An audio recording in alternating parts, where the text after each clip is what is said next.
ثم ذكر ما أحدثوا من لبس السواد فقال يا أبا عبد الله ليس في الخبر أدنه واستمع فقال ويحق ذلك للخلفاء الراشدين المهديين فأما هؤلاء فكلما بعدت عنهم ولم تنظر إليهم كان أقرب إلى الله عز وجل. Kemudian Imam Sufyan Tsauri berkata kepada Syuaib, menceritakan sesuatu yang mereka buat bid'ah yang mereka lakukan, yaitu memakai pakaian hitam. Memakai pakaian hitam sebagai simbol itu adalah keluarga raja, keluarga Abbasiyah. Lalu kata Syuaib bin Harb, apakah di hadis sudah diterangkan, wahai Bapak Abdullah, kata Rasulullah, dekatlah dengan imam dan dengarkan khutbah imam. Tapi kata Imam Sufyan Tsauri, wah, kamu itu salah kamu. Itu hadis itu adalah untuk khalifah-khalifah Ar-Rasyidin, Abu Bakar, Umar, Utsman, Ali yang lurus, yang mendapatkan hidayat. Itu kalau imamnya mereka khulafa. Adapun raja-raja yang sekarang itu setiap kamu semakin kamu jauh dari mereka, semakin kamu tidak melihat mereka, maka itu lebih dekat kepada Allah. Semakin tidak kenal kamu dengan mereka, kamu lebih dekat kepada Allah. Waqala Sa'id bin Amirin salaitu ila jambi Abi Darda faja'ala yata'akharu bis-sufufi hatta kunna fi akhir safin falamma sallaina qultu lahu alaysa yuqalu khairu sufufi awwaluha qala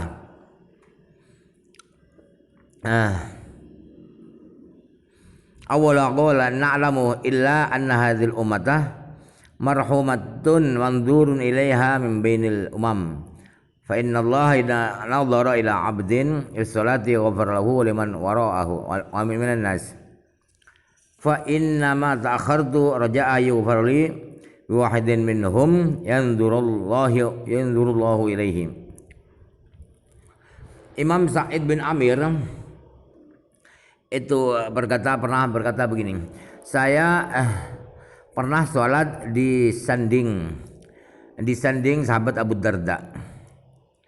Kemudian ternyata Abu Darda itu makin mundur, safnya makin ke belakang, sampai kami bersama Abu Darda itu ada di akhir saf, di saf paling belakang. Setelah kami sholat, saya katakan kepada sahabat Abu Darda, apakah pernah dikatakan dalam sebuah hadis bahwa shaf terbaik itu adalah shaf yang paling awal? Anda kok semakin mundur? Kemudian Abu Darda menjawab, ya saya tahu itu. Hadis itu saya tahu, akan tetapi umat Islam ini adalah umat yang dirahmati Allah. Umat yang dipandang oleh Allah dengan rahmatnya dibanding dengan umat yang lain. Sebab Allah itu ya, ketika Allah itu melihat pada seorang hamba di saat dia sholat, maka hamba itu diampuni oleh Allah dan orang-orang yang di belakang hamba itu, manusia-manusia yang di belakang hamba itu. Jadi saya ini makin mundur itu adalah dengan harapan, karena alasan saya berharap saya diampuni oleh Allah disebabkan satu dari sekian banyak orang-orang di masjid itu yang Allah melihat dengan rahmatnya kepada dia orang, saya terimbas rahmat gara-gara orang itu. Itu sejawabannya Imam sahabat Abu Darda. Qala warawa ba'dur rawati annahu qala sami'tu Rasulullah sallallahu alaihi wasallam qala dzalika fa man ta'akhara nabi ala dunya isaran wa izharan li husnil khuluq fala ba'sa.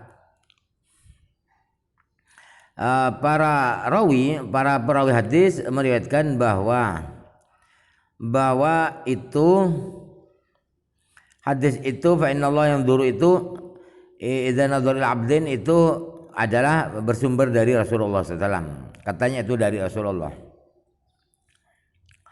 Kemudian kata ini ba'dur rawat para salah seorang perawi hadis itu, jadi apabila ada orang mundur ke belakang safnya dengan niat agar dapat rahmat disebabkan orang yang di depan itu dapat rahmat yang berimbas ke saf yang belakang,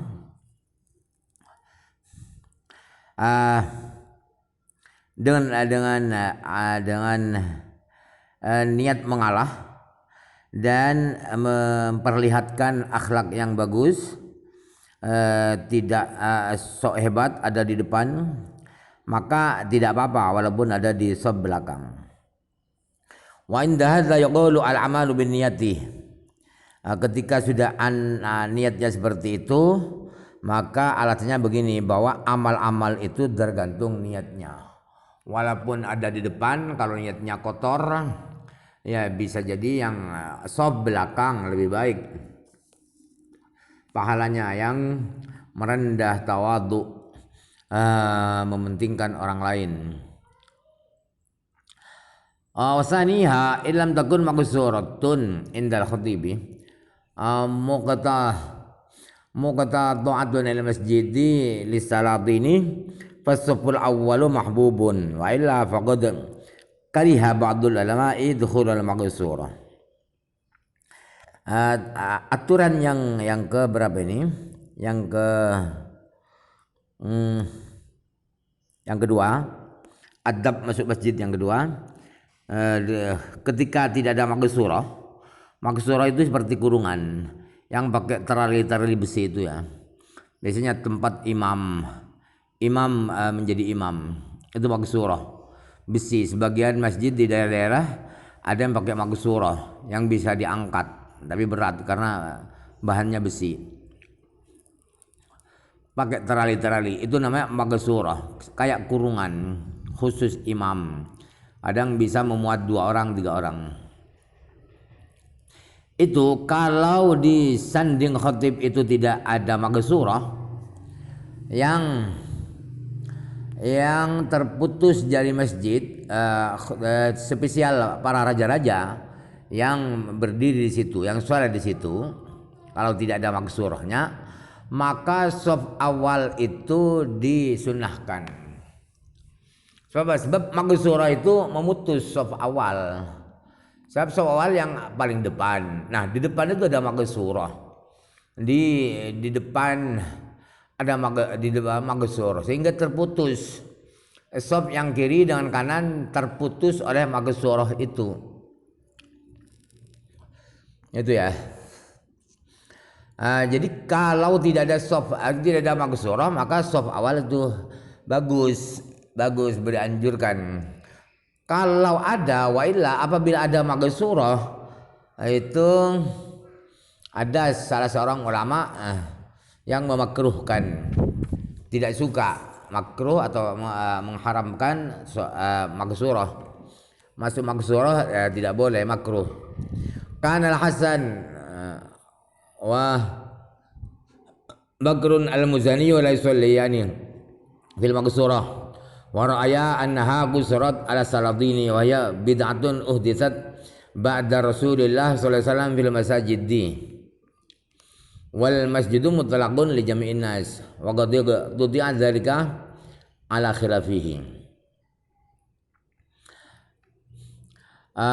Imam Hasan Basri dan Imam Bakar Al-Muzani, mereka berdua tidak pernah sholat di dalam maqsurah, di kurungan itu.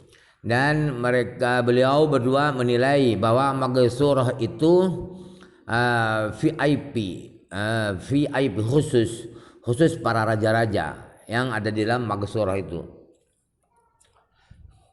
Maqsurah adalah bid'ah yang baru, tidak pernah di zaman Rasulullah SAW. Jadi tidak suka para ulama dulu itu bid'ah.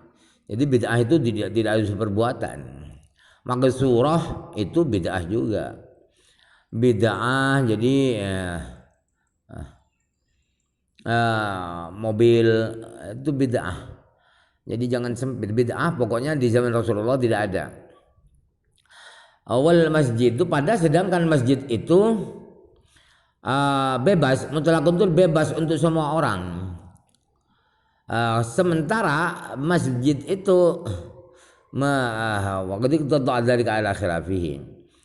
Sementara magsurah itu membatasi ruang gerak orang yang menyalahi kemutlakan kebebasan masjid untuk semua orang itu. Ketika ada magsurah maka hanya raja-raja yang di dalam magsurah itu. Nah itu bid'ah parah bid'ahnya. Mestinya masjid itu bebas karena ada magsurah maka khusus para raja-raja saja. Wa shalla Anas bin Malik wa Imran ibnu Husain fil magsurah wa lam yakrah dzalika li dharabil ghurbi. Tetapi sahabat Anas bin Malik, sahabat Imran bin Husain, beliau berdua sholat di dalam magsurah itu. Mereka tidak mengingkari, tidak mengharamkan magsurah itu, tidak keberatan. Kenapa? Karena beliau masuk magsurah itu karena ingin dekat dengan imam. Sebab biasanya bersandingan imam dengan magsurah itu. Magsurah itu ada di sebelahnya imam, ada sebelah kanannya atau di sebelah kiri imam. Jadi agar dekat dengan imam, mereka sholat di magsurah. Itu alasannya. Wal alal karahiyata takhtassu bi halati takhsis wal man'i. Amma mujarradul magsurah idzal yakun man'un fala yujibu karahatan. Bisa jadi atau kemungkinan kemakruhan sholat di magsurah itu khusus kalau memang magsurah itu spesial untuk para pejabat, untuk orang-orang elit yang koruptor itu khusus magsurah itu mungkin makruhnya.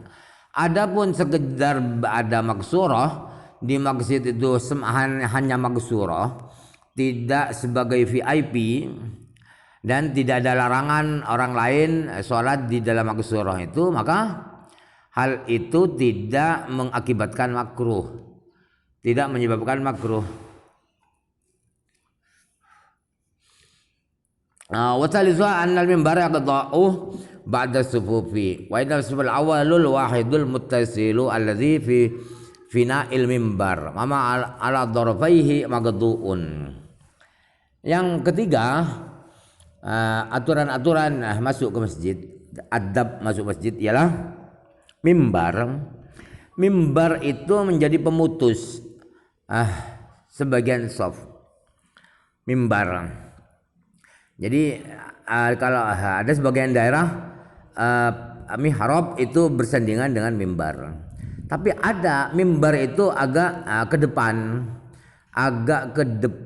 ada di depannya mihrab. Jadi tempat khutbah itu ada di shaf pertama itu. Nanti imamnya ada di mimbar, ada di mihrab sebelah baratnya mimbar itu.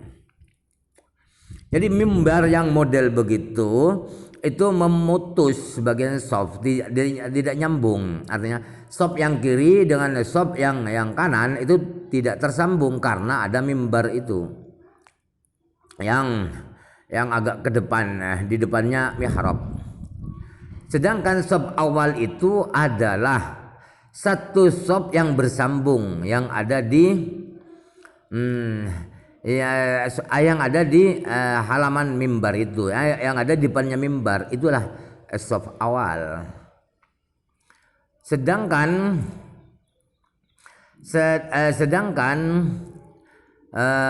shaf atau orang-orang yang ada di dua sisi kirinya dan sisi kanannya mimbar itu terputus. Yang shaf kanan dengan shaf yang kiri terputus, terhalang-halang oleh mimbar itu. Jadi bermasalah, shaf awal model begitu itu bermasalah. Wa kana Sauri yaqulu as-safful awal khariju baina dal mimbari wa huwa muttajihun li'annahu muttasilun wa innal jalisa fihi yuqabilu khatiba yasma'u minhu. Kalau menurut Imam Sufyan Tsauri begini, shaf awal itu adalah shaf yang keluar, yang ada, yang menonjol, yang ke depan, yang ada di depannya mimbar. Shaf awal adalah yang di depannya mimbar.